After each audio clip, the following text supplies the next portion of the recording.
Paz y bendiciones, queridos hermanos en Cristo Jesús. Como siempre, es un gusto estar con ustedes aquí cada semana compartiendo la escuela sabática. La verdad es que es un honor para mí, un gusto y un placer. Por eso, compartir ustedes esta escuela, recordándoles, como siempre, bueno, pues que pues ya que están aquí, lo compartan también. Si ustedes creen que es de interés para otros y que pudiera servirles, pues hermanos, compartan. Bien, hermanos, vamos a comenzar la escuela sabática. Vamos a comenzar de una vez por todas con esto que dice así. Vamos. Lo que pasa es que hoy Dios ha cumplido lo que nos prometió. Cuando por medio del profeta Joel dijo, en los últimos tiempos les daré a todos de mi espíritu. Hombres y mujeres hablarán de parte mía. A los jóvenes les hablaré en visiones y a los ancianos en sueños. También en esos tiempos les daré de mi espíritu a los esclavos y a las esclavas, para que hablen en mi nombre. Daré muestras de mi poder en el cielo y en la tierra. Habrá sangre, fuego y humo. El sol dejará de alumbrar y la luna se pondrá roja, como si estuviera bañada en sangre. Esto pasará antes de que llegue el maravilloso día en que juzgaré a este mundo. Pero yo salvaré a todos los que me reconozcan como su Dios. Escúchenme bien, que voy a hablarles de Jesús, el que vivía en Nazaret. Todos nosotros sabemos que Dios lo envió también. Y también sabemos que Dios le dio grandes poderes porque lo vimos hacer grandes maravillas y señales. Desde el principio, Dios había decidido que Jesús sufriera y que fuera entregado a sus enemigos. Ustedes lo ataron y lo entregaron a los romanos para que lo mataran, pero Dios hizo que Jesús resucitara, y es que la muerte no tenía ningún poder sobre él. Hace mucho tiempo el rey David dijo lo siguiente acerca de Jesús: yo siempre te tengo presente. Si tú estás a mi lado, nada me hará caer. Por eso estoy muy contento, por eso canto de alegría, por eso vivo confiado. Tú no me dejarás morir ni me abandonarás en el sepulcro, porque soy tu fiel servidor. Tú me enseñaste a vivir como a ti te gusta. Contigo a mi lado soy verdaderamente feliz. Amigos israelitas, hablemos claro. Cuando David murió, fue enterrado y todos sabemos dónde está su tumba. Y como David era profeta, Dios le prometió que un familiar suyo sería rey de Israel. David sabía que Dios cumpliría su promesa, por eso dijo que el Mesías no moriría para siempre, sino que resucitaría. Todos nosotros somos testigos de que Dios resucitó a Jesús y de que luego lo llevó al cielo y lo sentó a su derecha. A su derecha, es decir, lo sentó en el sitio de honor y le dio poder. Dios le dio a Jesús el Espíritu Santo y ahora Jesús, basta hasta ese mismo. Ahora Jesús nos ha dado ese mismo espíritu, pues nos lo ha prometido, y esto es lo que ustedes están viendo y oyendo. Sabemos que quien subió al cielo no fue David, pues él mismo dice, Dios le dijo a mi Señor, el Mesías, siéntate a la derecha de mi trono hasta que yo derrote a tus enemigos. Israelitas, ustedes tienen que reconocer de una vez por todas que a este mismo Jesús, a quienes ustedes mataron en una cruz, Dios le ha dado poder y autoridad sobre toda la humanidad. Esa es la escuela sabática. Esa es la lectura al impulso del Espíritu Santo. Hermanos, no es lo mismo guiar por mi carne, por mis conocimientos, que dejarse guiar por el Espíritu Santo. Miren, la iglesia es como aquella barca que está en medio del mar. Y cuando bogan los marinos, están remando, pues hay un impulso. Pero cuando sopla el viento, solo levantar las velas y el Espíritu Santo, perdón, el viento sopla. Así es el Espíritu Santo, soplando sobre su iglesia y andando en ella. Entonces la iglesia tendrá mucho, mucho que dar. Por eso el objetivo dice que debemos diferenciar el servicio común de la diaconía, basados en los criterios que determina el impulso del Espíritu en la vida del discípulo de Cristo y en la iglesia. Por eso, hermanos, debemos comprender una cosa. Para comprender el objetivo, bien, ¿qué vamos a hacer? Vamos a diferenciar el servicio común de la diaconía. Hay un servicio que se llama común y eso que es la diaconía. ¿Cómo? Bueno, vamos a ser basados en los criterios que determina el impulso del Espíritu. ¿Para qué, hermanos? Para aplicarlo en la vida del discípulo de Cristo y en la iglesia. Este es el objetivo de este día, de esta escuela sabática. Y eso es importante, hermanos, que lo notemos así. Porque miren, el énfasis va a ser ese. El espíritu, la fuerza del servicio. ¿Con qué hacemos las cosas? ¿Cómo las hacemos? ¿Cómo hacemos las cosas nosotros? Y dice, y de cierto sobre mis siervos y sobre mis siervas en aquellos días derramaré de mi espíritu y profetizarán. Ahí está Hechos 2:18. Pasaje muy importante, en el cual nos vamos a basar mucho de lo que tenemos aquí. Hermanos, miren, la diaconía no es un servicio común, hermanos, no es, sino que es un servicio santo. ¿Sí? El servicio cristiano se le llama diaconía, que es diferente al servicio común. Sí, pero resulta inconfundible. En el servicio común, por ejemplo, hay servidores públicos, gente que está al servicio de las mesas, ahí en los restaurantes, hay gente que sirve. Hay muchos tipos de ese servicio, pero no es aquí el servicio al que nos referimos, al de las oficinistas, al de los cajeros, el de la atención a clientes, constructores, intendentes, todos ellos sirven. Es un servicio común. Pero este servicio, hermanos, no es común. El servicio es una diaconía, porque aporta al mundo algo que no existe en nuestra experiencia de manera ordinaria. O sea, el servicio cristiano, que es la diaconía, le llamamos diaconía, hermanos, es extraordinario. El servicio común es ordinario. Y el servicio cristiano, que es la diaconía, es extraordinario, porque aporta algo que de otra manera no sería posible. Es sui generis, único en su clase, en su forma. Tiene un efecto en la realidad que solo él puede producir y es alternativo. Es alternativo porque puede hacerse o no puede darse. Eso depende de cada uno de nosotros. Ese sería el servicio cristiano, ¿sí? ¿Qué pasaría si prescindimos del servicio cristiano, hermano? ¿Qué pasaría? Imagínense nada más, ¿sí? ¿Qué pasaría si no lo tuviésemos, si no lo hiciésemos, si no lo diésemos, ¿sí? Y solo nos quedamos con el servicio ordinario. Entonces, vea, el objetivo dice que tenemos que definir entre el servicio ordinario y el servicio cristiano. El servicio ordinario común, el común es ordinario, común, y el servicio cristiano, diaconía, es extraordinario. No es lo mismo. Hermanos, es el que vamos a ver. Este es el que todo el mundo hacemos y no hay problema. Podemos prescindir de pero de imagínense sin este servicio, hermanos, ¿dónde estaría la iglesia? ¿Qué podríamos hacer? Pero no podemos tomar estas cuestiones a la ligera. Entonces, vamos a hacer algo importante. Vamos nosotros a ver cómo nuestro Señor creó la diaconía como algo sumamente necesario. Es más, Él mismo la practicó, Él mismo la hizo, esta diaconía, ¿sí? Entonces, es diferente, hermanos, ¿eh? Recuérdenlo.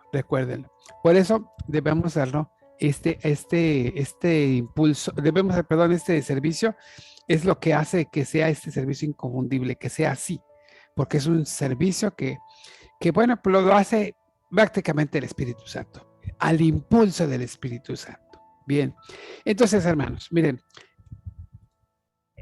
la diaconía, hermanos, es el testimonio de que el resucitado está presente en el mundo. Hechos 1:8 le dice, y me serán testigos, y daré el Espíritu Santo, y me serán testigos en Jerusalén, en Galilea, y hasta lo último de la tierra. Váyanse allá, porque espérenme, porque ahí les voy a dar el Espíritu Santo.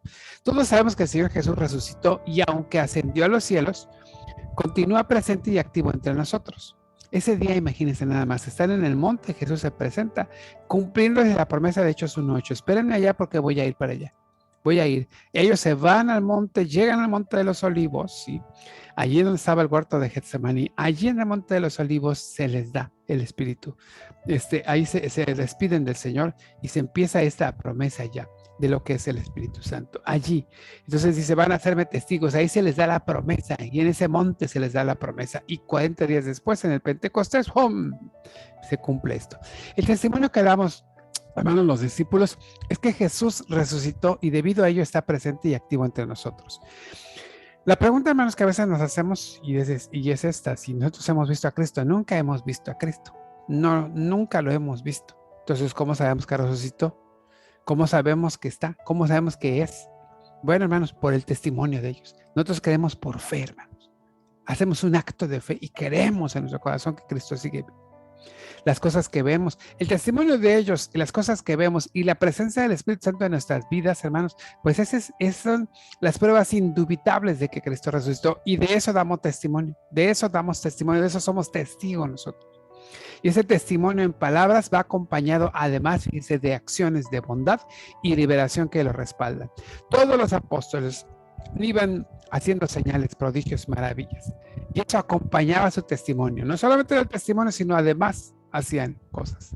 Esto es lo que vamos a ver bien. Entonces la diaconía es el testimonio de que el resucitado está presente en el mundo, como a través de acciones de bondad y liberación que respaldan nuestro testimonio.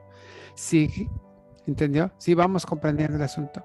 Bueno, no sé si lo estoy explicando bien, más bien, porque yo sé que usted sí lo comprendió, pero ¿lo estoy explicando bien? Esa sería más bien la pregunta correcta. Vamos entonces a ver esto acerca de la diaconía. Si ya sabemos que entonces la diaconía está respaldada por las acciones que tenemos, las acciones bondadosas, bueno, y en eso estamos diciendo que Jesús está resucitado y que está ahorita todavía presente, entonces la diaconía es potenciada por el Espíritu Santo. Fíjense bien. Miren, hermanos, la diaconía como señal de la presencia del resucitado está entre nosotros. No puede realizarse en nuestra fuerza. Necesita del poder sobrenatural y extraordinario que viene de Dios. ¿Se da cuenta? O sea, el barco por sí solo no navega. Tiene que venir que el viento sople sobre las velas. Miren, la comisión que Jesús dio a sus discípulos tiene una salvedad. Ellos serían testigos sí y solo sí bajo una condición. ¿Cuál es? Que esperen ella. Fíjense nada más qué tremendo palabra. Dice, ustedes esperen allá.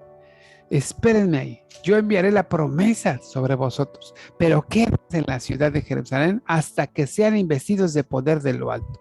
Lucas 24:49. Hermanos, y vean, esto es tremendo. Ellos, el requisito para que sean es esperar. El momento de Dios, el tiempo de Dios, la condición de Dios se tiene que dar. ¿Ellos qué hacen? Se ponen a hacer lo que debían hacer, a orar. Miren, hermanos, cuando Pedro se para a predicar en Hechos capítulo 2, dice que se levantan los apóstoles y Pedro dice en alta voz, varones, y empieza a predicar. La predicación que él dio, hermanos, no había sido preparada, no estaba preparada.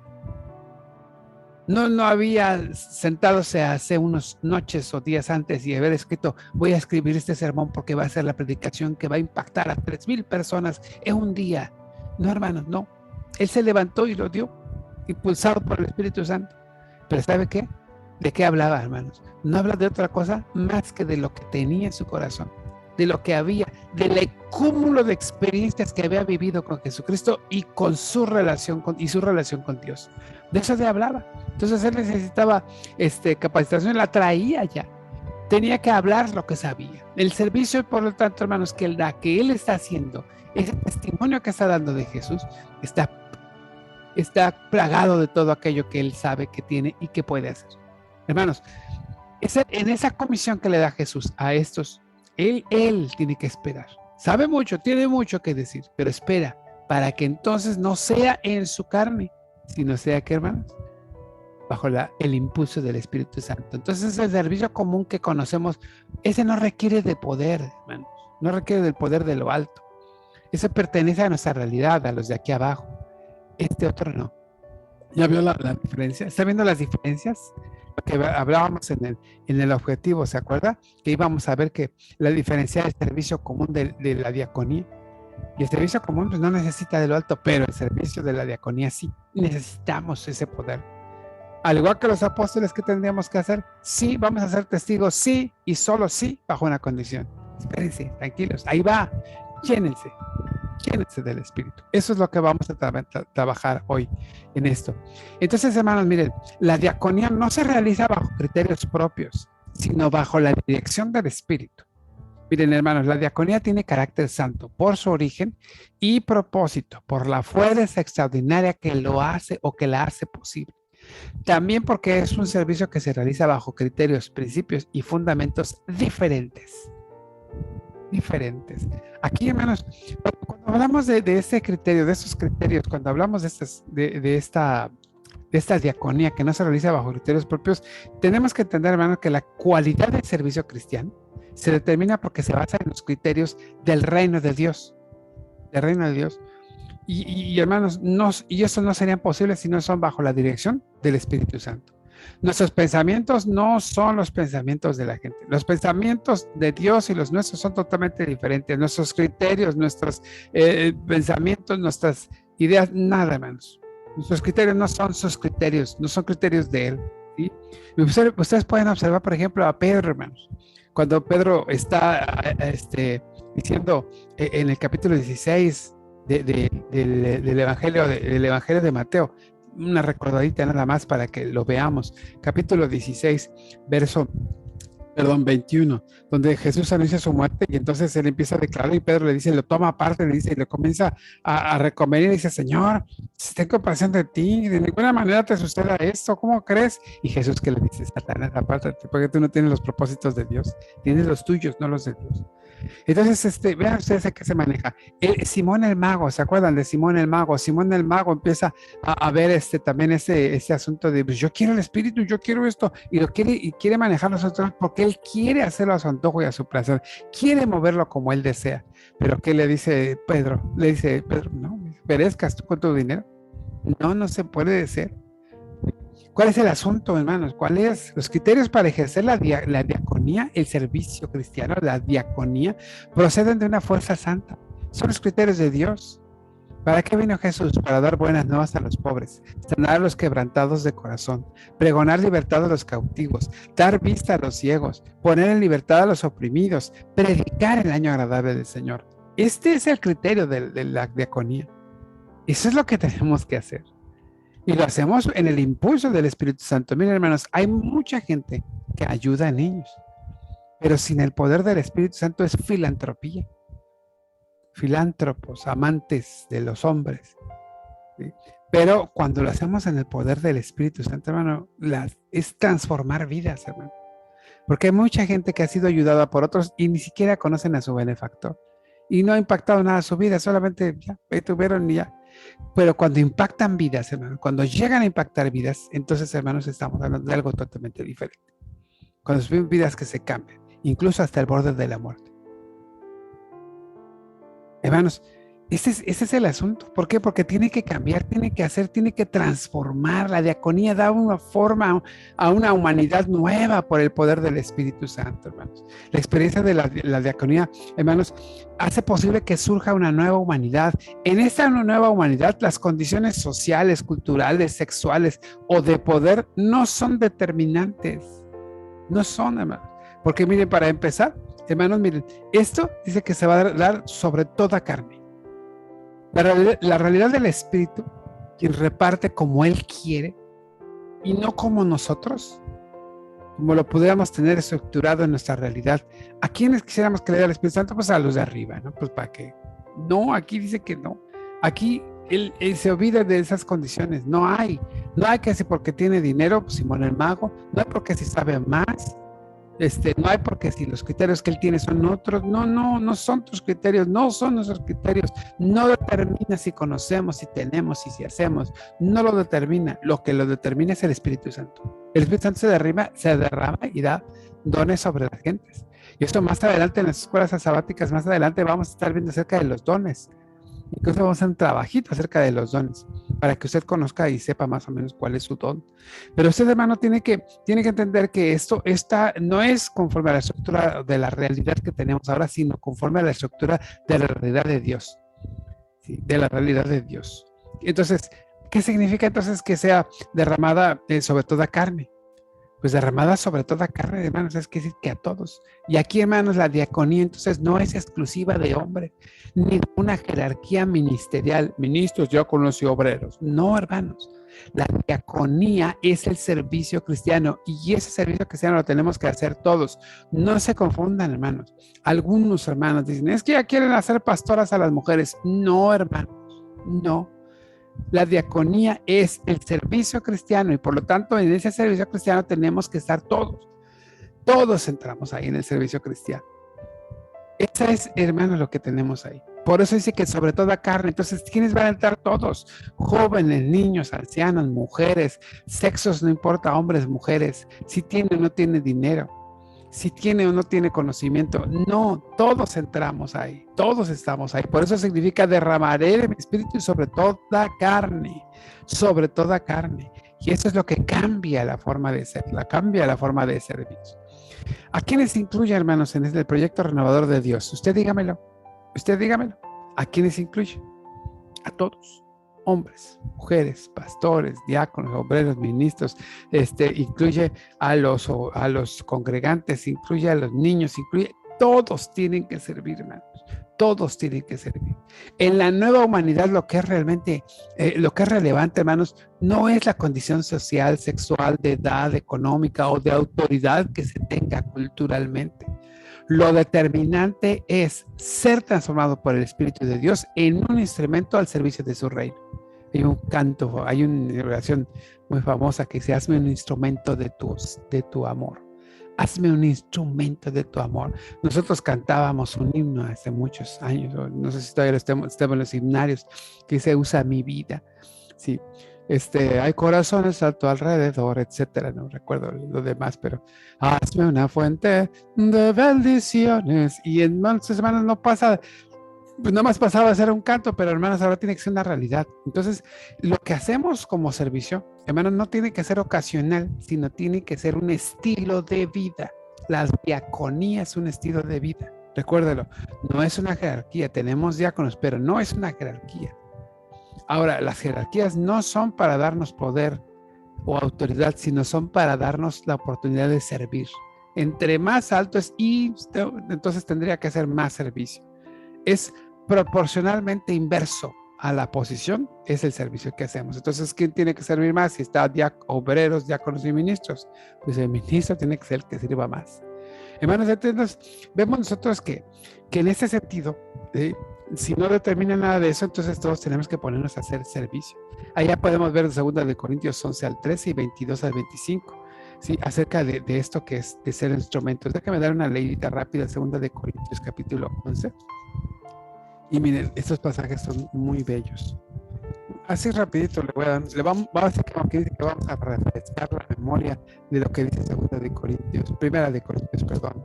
Dije 2 y es 1 de Corintios 11. 12, que son de los dones espirituales.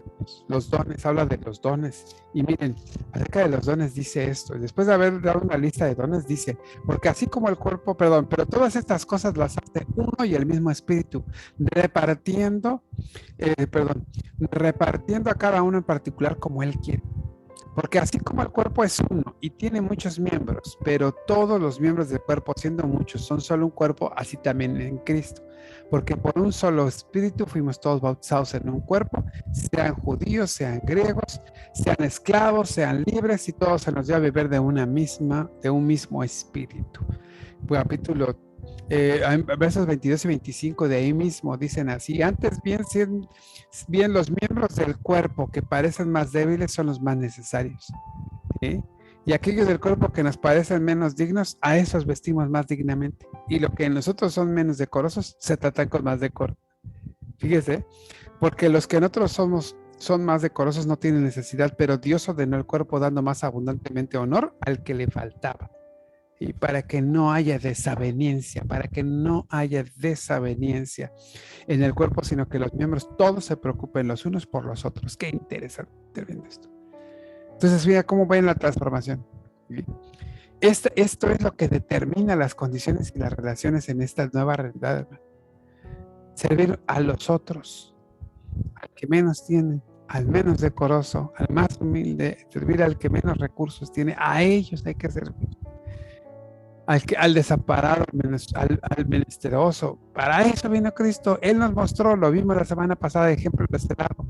Nos estamos dando cuenta de la importancia que es entonces para nosotros ir al impulso del Espíritu, que no sean nuestras fuerzas, sino que el Espíritu nos guíe. ¿Y que nos está guiando? A servirle al menor, y nos está diciendo, todas estas cosas que nos ha dicho hoy son las que nos guía el Espíritu Santo. ¿Sí? Es la que nos guía.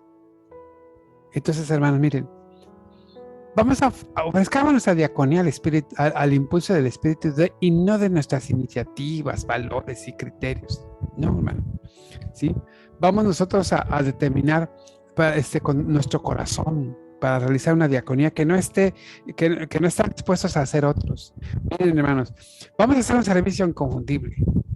Un servicio inconfundible. Ir a donde otros no quieren. Hablar donde otros no quieren hablar. Visitar a quienes otros se rehusan a visitar, a quienes no estén dispuestos a amar, a quienes estén dispuestos a amar, hay que amarlos, ¿sí? A quienes otros consideran indignos, hay que acompañarlos cuando y donde otros no estén dispuestos a asumir el costo, hay que pagar. restaurar a pesar de que parezca imposible. Así es como se hace un servicio inconfundible, así es como se hace una diaconía. Y dijimos que el servicio común es ordinario y la diaconía, que es el servicio cristiano, es extraordinario. Y esto es extraordinario. Imagínense hacer todas estas cosas. Imagínense cuando la iglesia haga todo esto, hermano. Cuando lo hagamos como hijos de Dios, ¿sí? Hermanos, aportemos al mundo. Aportemos al mundo algo que de manera ordinaria las personas no están dispuestas a ofrecer. La diaconía, hermanos, no es algo espectacular, sino aquello que se consigue, que consigue de alguna manera transformar la realidad de manera profunda, aunque sea discreto, callado e imperceptible. Cuando de pronto usted dije, y ahora ya vino la hermana, y ella ni siquiera diga, fue por fulano, fue sultano, fue mangano, me ayudaron en esto, nada. No es así. ¿Sí? ¿Cómo podemos hacerlo? Puede hacerlo a través de su trabajo, ¿no? La diaconía se puede hacer en el trabajo, ¿sí? En su profesión, en su oficio, en su negocio, ayudando, dando. ¿Cómo puede ser una diaconía en sus labores cotidianas? Cuando conduce un auto, hermano, por ejemplo. No ser violentos, etc. Cuando aseamos, cuando preparamos alimentos, cuando pasamos tiempo con la familia, con los amigos, incluso cuando nos estamos divirtiendo, ¿cómo podemos hacer un servicio de diaconía ahí? Todas estas son oportunidades para la diaconía, en el servicio ahí, ayudar al otro. Hermanos, hay unos videos en el Face donde entra un señor ahí todo atrajoso y todo, y ahí está en un restaurante afuera esperando a ver si le invitan. Hay gente que sale y les da. Hermanos, así de repente. Hermanos, pasa por la calle un señor en su silla de ruedas y ahí van los pobrecitos empujando la silla o jalando la silla con sus manos ahí girando las ruedas. Hermano, llévelo. Si puede, llévelo. La Ciudad de México, si me están viendo, luego hace frío o llueve, hermano. Si usted va bien tapadito, pues regale un suéter, obsequie una sombrilla. Ya son bien baratas en la Ciudad de México. Va a decir, ay, hermano, ¿usted por qué no las compra? Pues, hermano, cuesta, hermano, pero pues tenemos que hacerlo. Tenemos que hacer muchas cosas, ¿sí? Y este trimestre, hermanos, lo que nos van a estar pidiendo en este trimestre, hermanos, es que continuemos con el proyecto. Con base a lo aprendido en esta lección, vamos a continuar trabajando en el proyecto trimestral, ¿ok? Pero ¿cómo pueden hacer posible que mediante este proyecto se manifieste la formación de una nueva humanidad? Pues integren a jóvenes, ancianos, hombres, mujeres, ricos, pobres, a todos, ¿sí? Con la misma dignidad y compromiso de hacer algo. Hay que darle continuidad y el coordinador de este proyecto va a presentar un plan de acción y va a asignar las primeras tareas para su realización. Ya estamos trabajando en eso, hermanos, ¿eh? A ver si les parece luego. El pastor se las va a platicar por ahí a los hermanos de acá del sector 5 de Cancún, Quintana Roo, distrito 16, para los que no nos ven. Por ahí tenemos ya un proyecto trimestral que queremos hacer. Hermanos, pero también siga usted y dé continuidad a su compromiso particular, ¿sí? Al que usted puede hacer. Y no necesita que un proyecto, no necesita un calendario, no, ese cualquier día, cualquier hora, en cualquier lugar, cuando está haciendo, cuando va al trabajo, cuando está en el carro, cuando, hermano, muchas cosas, en muchos lugares, son siempre oportunidades para el servicio, ¿sí? Si ese día ve a la esposa, a usted, hermano, y ya la ve atareada y todo con la comida, bueno, pues al final por lo menos lave los trastes, ¿sí? Y cosas como esas que podemos hacer, pero sean impulsados por el Espíritu Santo, que seamos impulsados porque es lo mejor.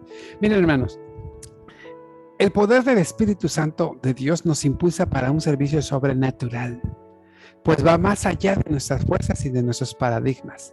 De esta manera desafía todos nuestros valores y nos impulsa a vivir una vida de una manera nueva y santa, conforme a los valores del reino de Dios. La diaconía es la base sobre la que estamos dando forma a la nueva humanidad, en la que todas las personas son ampliamente valoradas, amadas e integradas, independientemente de la condición que les distinga social, cultural o biológicamente. Pues ahora en Cristo, lo que es determinante es que Él ha puesto en nosotros su mirada de amor, su llamado para seguirle y la capacidad que nos da para servirle al impulso del Espíritu Santo. Qué bonito, hermanos, esta escuela.